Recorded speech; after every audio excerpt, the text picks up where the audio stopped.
speaking of state governments, Susie, I want to get to you in Victoria and the Commonwealth Games bid, and they're still pushing for more information.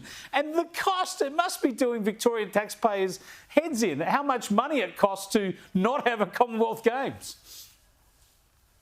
Oh, this is just absolutely appalling. So there's this parliamentary inquiry and the Premier's refusing to appear. And she's also refusing to allow any of the documents that people want to see. People have a right to see. She's claiming executive privilege, cabinet in confidence, commercial in confidence. And it's really just absolutely appalling because these are decisions that cost the Victorian people dearly. We paid $300 million not to have a Commonwealth Games.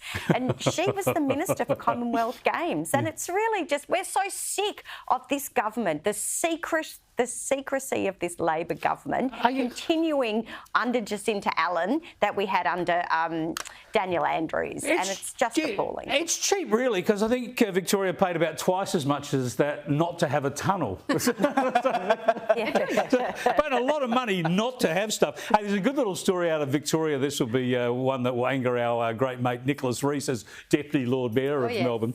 But Melbourne Town Hall, the Melbourne City Council wants to hand out 100,000 free party hats for New Year's Eve. So and it's a pretty woke council, but they're saying that they can all be recycled. They're not adding to the litter problems. They're all going to go into recycling. I call BS on that. They're all going to be in the drains and the gutters and the bins, aren't they? They're going to be on the bottom of the Murray. What's their river? The Yarra. Yarra? The Yarra. Murray, Yarra. Same thing. It's Victoria. Oh, I wouldn't call the Murray the same as the Yarra. Not the mighty Swan. You wouldn't go for a holiday on the Yarra, I'll tell you that. It's all, it'd be like all the e-bikes at the bottom of the river.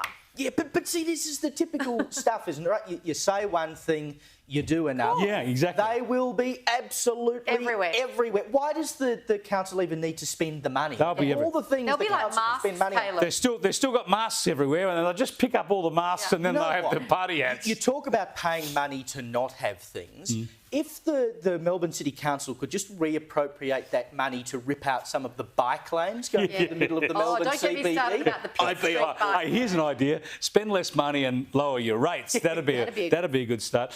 Hey, I've got to go to this story because it's a sad little human interest story out of Europe, and we all know the story about Princess Mary, the Australian woman who met the Prince at the Sydney Olympics in the slip-in bar down there or whatever.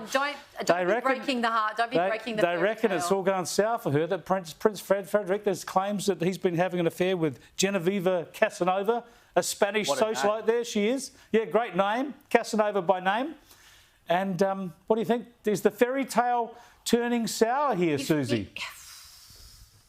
I so feel for Princess Mary because I've always loved her, and I love the idea that she met him at the tennis or whatever it was. The slip-in. I think it was the bar called the slip-in. And she married a prince, and they've gone on to have 4 lovely children, and she's done absolutely everything right. She's been a classy act from the word go. And please tell me it's not true. Yeah. Doing it was all too on perfect. Our Mary. No, I say no. It was all too perfect. Her life was too perfect. Something had to go wrong. It was like my life was too perfect. Then I had to back the voice and get some aggro from everybody. We're right out of time, guys. Thanks for joining me. Caleb Bond will be back at 10 o'clock. Susie, we'll talk to you next week. And Gemma Tognini, we'll see you next week.